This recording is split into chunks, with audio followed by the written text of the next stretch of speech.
अस्सलाम वालेकुम dear students. इस वीडियो में हम बात करेंगे डिफ़ॉर्मिटीज़ ऑफ द स्केलेटन। हमारा जो बॉडी का स्केलेटन होता है बहुत ही मजबूत होता है। इसके अंदर कौन कौन सी डिफ़ॉर्मिटीज़ होती हैं, मगर किस वजह से होती हैं, क्या रीज़न्स होते हैं उस डिफ़ॉर्मिटी के, उस प्रॉब्लम के बॉडी के अंदर। तो ये चैप्टर नंबर 2 क्लास 12 के अंदर बहुत ही इंपॉर्टेंट टॉपिक है जिसको स्टडी करना बहुत ही ज़रूरी होता है। तो लेट्स टॉक अबाउट इट। अच्छा, डिफ़ॉर्मिटी जो है मतलब जो है, डी मीन्स ख़राब होना, ठीक है। फॉर्म, एक प्रॉपर फॉर्म है, उसके अंदर कुछ ख़राबी हो जाए, कुछ टूट फूट जाए, उनको क्या कहते हैं? डिफ़ॉर्मिटी कहते हैं। तो कुछ हमारे पास मल्टीपल डिफ़ॉर्मिटी हैं, तो देयरफॉर वी आर सेइंग डिफ़ॉर्मिटीज़, ठीक है। कुछ changes in the normal structure of the skeleton हम कह सकते हैं। इसकी वजह मल्टीपल हो सकती हैं, जैसे कि कंजेनाइटल है, बचपन से ही है, मदर टू ऑफस्प्रिंग पास हुआ है, कंजेनाइटल है, या जेनेटिक डिसऑर्डर है, सदियों से आबा व अजदाद से वो डिज़ीज़ या डिसऑर्डर चलता ही आ रहा है उस डिफ़ॉर्मिटी का। ये हार्मोनल की इम्बैलेंस है, हार्मोन्स की कमी है, या उसकी कोई डिफिशेंसीज़ है।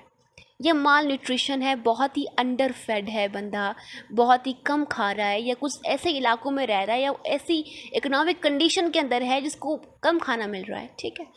तो स्केलेटन की कुछ डिफ़ॉर्मिटीज़ हैं, उनकी 4 वजह हो सकती हैं, इनके ऊपर बात करते हैं।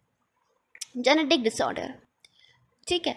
जीन्स के अंदर चेंजेस, जीन्स ख़राब है, इसके अंदर से जैसे ही बच्चा पैदा होता है तो हो सकता है क्लेफ्ट पैलेट हो।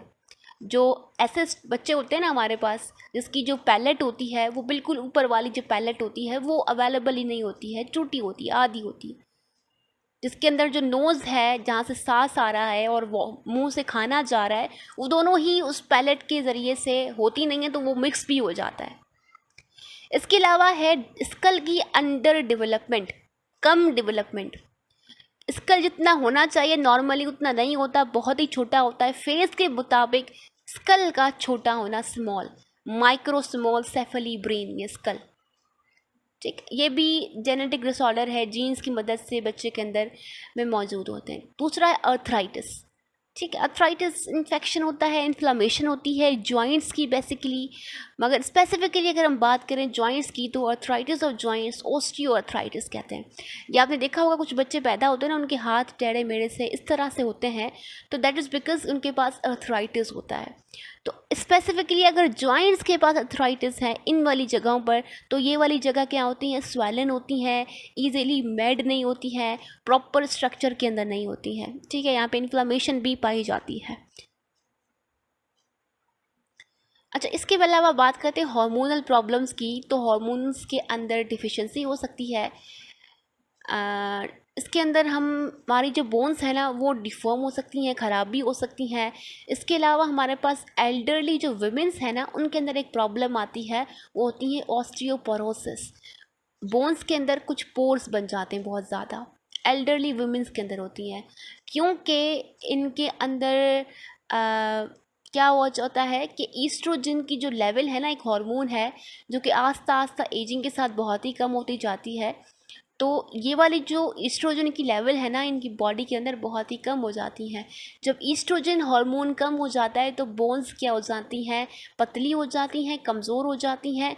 जैसे ही कमज़ोर हो जाती हैं, पतली हो जाती, तो यहाँ पे कुछ पोर्स भी बन जाते हैं। जब तीनों कंडीशन मिलती हैं तो बोन्स क्या हो जाती हैं? ब्रेकेबल हो जाती हैं। ईज़िली थोड़ा सा भी चोट लगी, थोड़ा सा भी अगर किसी चीज़ को हिला दिया, तो वो बोन्स जो हैं ईज़िली टूट जाती हैं। स्पेसिफिकली जो हिप बोन्स की बोन है, वर्टिब्राए हैं और रिस्ट की बोन है, ये ब्रेकेबल, ये प्रोन टू फ्रैक्चर हो जाती हैं उन वुमेंस के अंदर। न्यूट्रिशनल डिफिशिएंसी के अंदर फॉर एग्जांपल यहाँ पर एक बंदे के पास विटामिन डी की कमी है, ठीक है। विटामिन डी की कमी है, और जब विटामिन डी नहीं होगा तो एब्जॉर्प्शन ऑफ कैल्शियम, जितना भी कैल्शियम खा ले, कैल्शियम एब्जॉर्ब नहीं होगा। जब कैल्शियम एब्जॉर्ब नहीं होगा तो जो बोन्स हैं वो हार्ड नहीं होगी। जब हार्ड नहीं होगी तो वो क्या रहेंगी? सॉफ्ट की सॉफ्ट रहेंगी। इससे डिजीज़ कॉज होती है डिफिशिएंसी की वजह से, रिकेट्स कहते हैं। रिकेट्स बेसिकली बच्चों में होती हैं जिनकी बोन्स जो हैं वो नॉर्मली नहीं नज़र आती, बल्कि वो अपनी शेप खो देती हैं, डिफॉर्म हो जाती हैं, ठीक है। और इसमें मोस्ट कॉमनली शामिल होते हैं लेग्स और पेल्विक एरिया चिल्ड्रंस के अंदर। एक दूसरी हमारे पास डिजीज आती है, उसको कहते हैं डिस्क स्लिप। ठीक है, मतलब बिल्कुल सिंपल है, एक डिस्क का स्लिप हो जाना। ये डिस्क पाई जाती है वर्टिब्रेट्स के अंदर।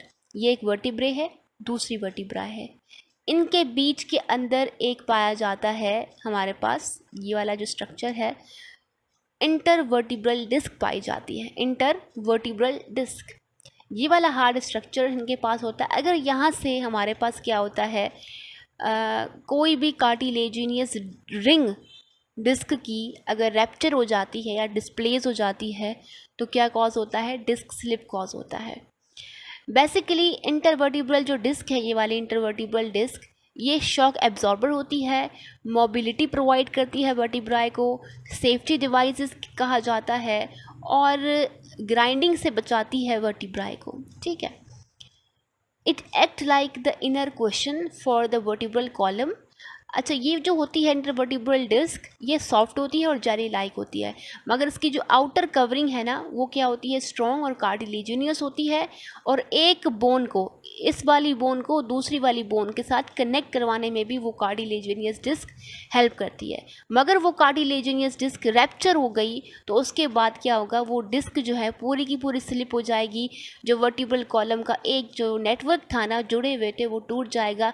अब जैसे ही टूट जाता है तो ये यहाँ से हमारे पास क्या क्रॉस हो रही होती है, बीच में स्पाइनल कॉर्ड क्रॉस हो रही होती है। तो स्पाइनल कॉर्ड के ऊपर प्रेशर आता है, जब प्रेशर आता है तो बहुत ही गंदे किस्म का जो है यहाँ पे पेन महसूस होता है ह्यूमंस को। इसकी वजह से कुछ ट्रीटमेंट के लिए डॉक्टर्स रिकमेंड करते हैं कि बेड का, हार्ड बेड होता है इनके लिए, स्पेसिफिकली डिज़ाइन बेड होता है, और पेन किलर्स प्रोवाइड किए जाते हैं ताकि पेन से बचा जा सके, और बहुत टाइम लगता है, इसके बाद जो है ये रिपेयर भी डैमेज हो जाता है। स्पॉन्डालोसिस होती है डिफॉर्मिटी जॉइंट्स की दो वर्टिब्राई के अंदर, स्पेसिफिकली नेक के रीजन के अंदर जो सर्वाइकल वर्टिब्राई होती है उसकी डिफॉर्मिटी हो जाती है, वो डिफॉर्म हो जाती है। इसके अंदर क्या होता है, जो स्पेस होती है ना दो वर्टिब्राई कॉलम के अंदर, ठीक है, बीच के अंदर, वो बहुत ही पतली हो जाती है। एक वर्टिब्रल कॉलम है, दूसरी वर्टिब्रल कॉलम है, बीच में स्पेस होती है, ठीक है, ये वाली स्पेस है। यहाँ से क्या अराइज हो रहा होता है, हमारे पास स्पाइनल कॉर्ड्स अराइज हो रही होती है। तो ये वाली जब नैरो हो जाती है, छोटी हो जाती है, तो फिर क्या होता है, जो स्पाइनल कॉर्ड है ना उसके ऊपर प्रेशर लगता है। ठीक है, प्रेशर स्पाइनल कॉर्ड के अंदर पड़ता है, नर्व्स के अंदर पड़ता है, तो वो क्या काज करवाता है, सिवियर पेन काज करवाता है। जब सिवियर पेन होता है शोल्डर्स के अंदर या नेक के अंदर या अपर लिम्ब के अंदर, जो हाथ ऊपर ये वाला है ना, इस वाली जगह के ऊपर पेन होता है, तो या तो रिकमेंड करते हैं डॉक्टर हार्ड कॉलर। ठीक है, और इसके अलावा कुछ एंटीबायोटिक्स भी देते हैं ताकि इन्फेक्शंस ना हो, और इसके अलावा कुछ टाइम देते हैं हील अप के लिए, वो बिल्कुल ठीक हो जाता है after time, but it takes a lot of time, क्योंकि नर्व्स के ऊपर जो है वो प्रेशर लग रहा हुआ है, तो जब तक वो हील अप हो। इसके अलावा होता है, अच्छा, स्पॉन्डालोसिस अगर कोई बीमारी की वजह से है, कोई इंजरी की वजह से, तो वो हील हो जाएगा, मगर अगर वो कंजेनाइटल है या जेनेटिक डिजीज़ है तो वो बिल्कुल भी हील नहीं होगा। तो डॉक्टर रिकमेंड करते हैं कि आपको हर वक्त जो है वो कॉलर पहनते रहना है। Now let's talk about the arthritis. Arthritis joints जो हैं वो स्वेलन हो जाते हैं, जब स्वेल हो जाते हैं तो पेनफुल हो जाते हैं, और मतलब इमूवेबल। अगर आपको एक जगह पर पेन हो रहा हो तो आप उस चीज़ को, उस जगह को ईजिली मूव नहीं कर सकोगे, तो इमूवेबल वो हो जाते हैं। Cartilages denatured by the deposition of the calcium. अगर बोन्स के अंदर फॉर एग्जांपल कैल्शियम डिपॉजिट नहीं होता तो वो बोन्स होती हैं सॉफ्ट। इसी तरीके से अगर कार्टिलेजेस के अंदर कैल्शियम डिपॉजिट होता है तो वो हो जाती हैं हार्ड। जब वो कार्टिलेजेस हार्ड हो जाती हैं तो उनका जो नॉर्मल फंक्शनिंग है वो डिफॉर्म हो जाता है। ठीक है, इसके अलावा कुछ जॉइंट्स हैं जहाँ पे कार्टिलेजेस अवेलेबल होता है, वो अगर हार्ड हो जाते हैं, और इसके अलावा ऊपर से जो जॉइंट्स इनके साथ होते हैं वो भी स्टिफ हो जाते हैं, वो इमूवेबल हो जाते हैं, सख्त ठोस हो जाते हैं। तो इसकी वजह से जो पर्सन है ना वो क्रिपल्ड होता है, वो इजीली चल नहीं सकता। तो इसकी वजह से हम क्या करते हैं कि सर्जरी की मदद से वो जो एबनॉर्मल जॉइंट है उसको हटाकर आर्टिफिशियल जॉइंट्स लगा देते हैं, सिंपल। ठीक है। वो जो आर्टिफिशियल जॉइंट है ना, या वो रबर का होता है, ठीक है, या वो प्लास्टिक का होता है, डिफरेंट किस्म का होता है, और ये हम रिप्लेस करते हैं स्टिफ हिप जॉइंट को या नी जॉइंट को with the artificial joints. Now let's talk about the sciatica. Sciatica एक नर्व्स होती हैं बेसिकली हाइंड लिम्स के अंदर। हाइंड लिम्स के अंदर ये क्या होती हैं, नर्व्स होती हैं। इनकी अगर प्रेसिंग होती है तो ये क्या काज करवाती है, पेन काज करवाती है। बेसिकली शियाटिक प्लेक्सस होता है, पूरा प्लेक्सस कहते हैं ग्रुप ऑफ द नर्व्स को। तो पूरा ग्रुप यहाँ से अराइज होता है। शियाटिक किस जगह से अराइज होता है, वर्टिब्रल कॉलम से अराइज होता है, ठीक है। तो अगर वो प्रेस होता है, शियाटिक प्लेक्सस अगर प्रेस होता है, इसकी वजह बहुत ज़्यादा हो सकती है। मे बी डिस्क स्लिप की वजह से भी जो है ये शियाटिक प्लेक्सस हो सकता है लोअर एब्डोमेन के अंदर, या किसी भी ट्रॉमा की वजह से, एक्सीडेंट की वजह से ये डिजीज़ हो सकती है, प्रॉब्लम हो सकती है, जिसके अंदर जो ब्रांच है नर्व शियाटिक नर्व की या शियाटिक प्लेक्सस वो डैमेज हो जाती है। अच्छा, पेनफुल बहुत ज़्यादा कंडीशन होती है, और जो बंदा है ना वो अपने हाइंड लेग्स को बिल्कुल ही मूव नहीं कर पाता। रिकवरी हो जाती है मगर स्लो होती है, और मे भी हो सकता है कंप्लीट ना हो। अच्छा, इसके अलावा हमारे पास रोड्स के अंदर गाड़ियाँ चल रही होती हैं, गाड़ियों का आपस में एक्सीडेंट हो जाता है, ठीक है। इनके अंदर पर्सन होते हैं तो वो तकरीबन फ्रैक्चर का शिकार हो जाते हैं, या चलते चलते भी हम गिर जाते हैं तो हमारे बॉडी के अंदर फ्रैक्चर हो जाता है। तो फ्रैक्चर बिल्कुल कहते हैं कि हमारी बोन्स जो है आपस में एक नॉर्मली तरीके से जुड़ी हुई थी, वो टूट गई बीच में से। एक बोन है जुड़ी हुई थी, वो टूट जाती है बीच में, तो वो फ्रैक्चर कॉज करवाती है। तो हम भागे भागे जाते हैं हॉस्पिटल्स के अंदर। हॉस्पिटल्स पहले पहले हमें रिसिप्ट देते हैं कि जाओ हमारा एक्सरे करवा कर आओ। हम जाते हैं एक्सरे रूम के अंदर, एक्सरे करवाते हैं। एक्सरे में से हमें एक फ़िल्म मिलती है जहाँ पर लिखा, मतलब कुछ लिखा तो नहीं होता मगर कंट्रास्ट होता है ब्लैक एंड वाइट कलर का। वो हम डॉक्टर को दिखाते हैं, डॉक्टर फिर क्या उसको देख कर पता लगाता है कि बोन्स का फ्रैक्चर किस जगह आया है, कौन सी जगह पर आया है, किस नमूने का है, किस टाइप का है, पार्शियल है, कंप्लीट है, किस तरह से मुझे जोड़ना है। तो या तो अगर सर्जरी की ज़रूरत होती है तो डॉक्टर कहता है कि सर्जरी करवानी है, या तो अगर सिंपल ही इंटरप्रेट कर कर डॉक्टर ऊपर से उस बोन्स को जोड़ भी देता है, ठीक है। तो अगर फ्रैक्चर जोड़ना है तो उसके लिए कुछ चीज़ें इस्तेमाल होती हैं, जैसे कि प्लास्टर ऑफ पेरिस है। प्लास्टर ऑफ पेरिस को पानी में हम क्या करते हैं, पहले उसको पानी में डालते हैं, उसके बाद हम क्या करते हैं उस फ्रैक्चर वाली जगह पर प्लास्टर ऑफ पेरिस रखते हैं। पहले तो उसको ठीक करना है ना, हमें बोन्स हैं अलग अलग है, तो manually from outside the body doctor क्या करता है, एक्सपीरियंस होता है, तो वो क्या करता है इन दोनों बोन्स को पहले जोड़ता है आपस में, फिर ऊपर से प्लास्टर ऑफ पेरिस लगाता है, फिर ऑर्थोपेडिक कास्ट लगाता है, फिर बैंडेज लगाता है। उसको बिल्कुल ही इस तरह का पाँव हो जाता है अगर आपके पाँव में जो फ्रैक्चर आ गया है।